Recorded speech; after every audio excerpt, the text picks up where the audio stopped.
বঙ্গবন্ধু হত্যার পেছনে আমেরিকার ব্লুপ্রিন্ট এবং দিল্লির মাস্টার প্রিন্ট, এটি একেবারে ওপেন সিক্রেট। কিন্তু দুর্ভাগ্য হলো যে আওয়ামী লীগ কখনো এটাকে কগনিজেন্সে নেয়নি। তারা সবসময় ভারতকে আনকন্ডিশনাল ভাবে, মানে শর্তহীনভাবে বিশ্বাস করেছে। এর কারণ হলো বঙ্গবন্ধু হত্যাকাণ্ডের পর শেখ হাসিনাকে আশ্রয় দিয়েছে, অনেক আওয়ামী লীগ নেতা ভারতে আশ্রয় পেয়েছে, সেখানে অনেক রাজনৈতিক নেতৃবৃন্দ যারা রয়েছেন তাদের সাহায্য পেয়েছেন, সহযোগিতা পেয়েছেন।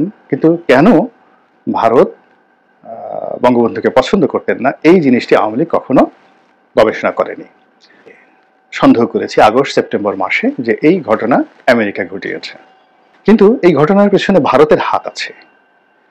এটা কয়জন বলেছে আমি জানি না, কিন্তু আমি সে 2014 সন থেকে কিন্তু বলে আসছি যে বঙ্গবন্ধুকে যেভাবে হত্যা করা হয়েছে এবং সেই হত্যাকাণ্ডের সঙ্গে যেভাবে সরাসরি ভারত জড়িত ছিল এবং সেই হত্যাকাণ্ডের যারা নায়ক তাদেরকে যেভাবে ভারত তোষণ করেছিল, এবং 15 আগস্টের দিন যেদিন এই ঘটনা ঘটবে তখন ভারতের যিনি রাষ্ট্রদূত ছিলেন মিস্টার সমর সেন, তিনি একেবারে সেই 15 আগস্ট 14 আগস্টে তিনি সীমান্ত পাড়ি দিয়ে কলকাতাতে চলে গিয়েছিলেন এবং এই ঘটনা ঘটার পরে তিনি বাংলাদেশে এলেন। এসেই তিনি খন্দকার মোশতাককে নিয়ে একটি অনুষ্ঠান করেছিলেন ভারতীয় দূতাবাসে।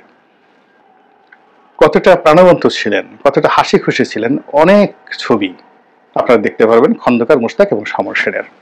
ফলে কি হলো, বঙ্গবন্ধুর সঙ্গে ভারতের যে সেনাবাহিনী তাদের সম্পর্ক কেন নষ্ট হলো, ইন্দিরা গান্ধীর সঙ্গে কেন সম্পর্ক নষ্ট হলো, এই জিনিসগুলো নিয়ে আওয়ামী লীগের কোনো গ্রাউন্ড ওয়ার্ক না থাকার কারণে ঠিক একই ঘটনা হুবহু শেখ হাসিনার ক্ষেত্রে ঘটেছে।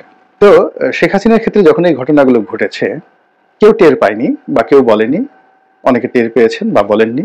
আমি সে 2014 সন থেকে কিন্তু এই শেখ হাসিনার যে বর্তমান পরিণতি সেটি নিয়ে তখন বলেছি, অসংখ্যবার বলেছি এবং লিখেছি, কখনো প্রকাশ্যে কখনো ইনডাইরেক্টলি।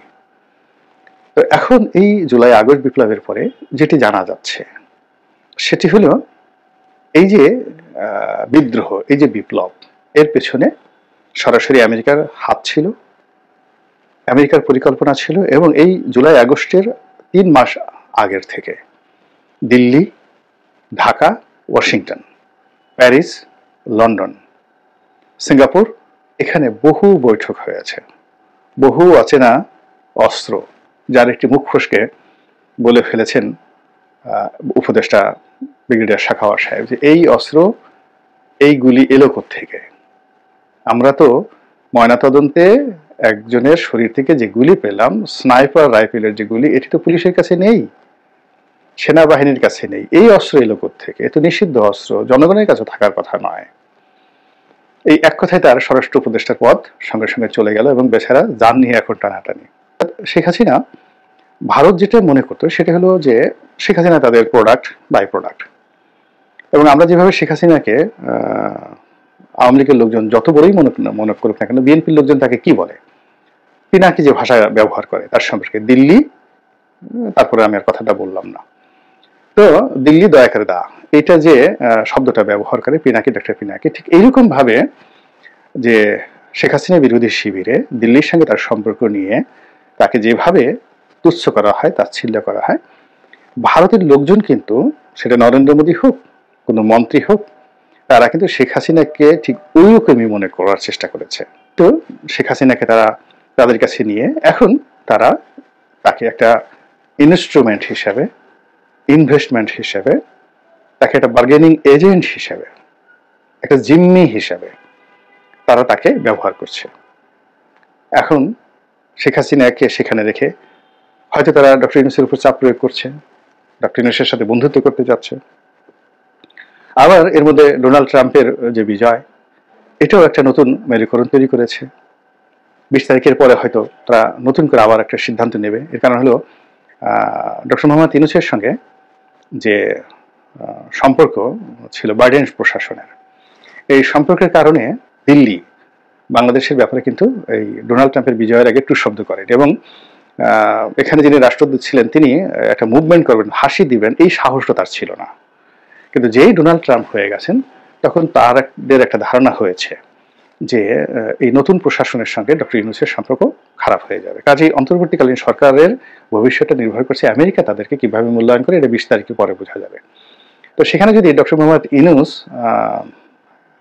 সেই ট্রাম্প প্রশাসনের সঙ্গে ভালো সম্পর্ক স্থাপন করতে পারেন, সেক্ষেত্রে হয়তো শেখ হাসিনাকে ব্যবহার করে ডক্টর ইউনূসের বন্ধু হতে চাইবেন ভারত। এটা হলো বার্গেনিং। আর যদি সেটা ব্যর্থ হন, অর্থাৎ ট্রাম্প কোনো অবস্থাতেই ডক্টর মোহাম্মদ ইউনূসকে চাচ্ছেন না, সেক্ষেত্রে তারা আবার আওয়ামী লীগ নির্ভর হবে, শেখ হাসিনা নির্ভর হবে, এবং ইতিমধ্যে শেখ হাসিনাকে তারা যেভাবে নিজেদের মতো করে মোল্ডিং করা যায়, ফোল্ডিং করা যায়, ডেন্ট করা যায়, বেন্ড করা যায়, ইংরেজির এই শব্দগুলো মানে গুঁতো দিয়ে ঠিক করে দেওয়া, ডেন্ট করা, বেন্ড করা, বাঁকানো, তারপর শেষে মোল্ডিং করা, ওটাকে নতুন আকৃতিতে দেওয়া, মানে তাদের কাছাকাছি রেখে এই সময়টিতে যা যা কমিটমেন্ট দরকার সবকিছু কিন্তু তারা সেখানে আদায় করে নিয়েছেন। এর ফলে কি হচ্ছে, 20 তারিখের পর যা কিছুই বাংলাদেশে ঘটবে এটি মূলত নির্ভর করবে মিস্টার ডোনাল্ড ট্রাম্প এবং মিস্টার ইউনূস, ডক্টর মোহাম্মদ ইউনূস, এদের মধ্যে রসায়নটা কিভাবে ঘটে তার উপর।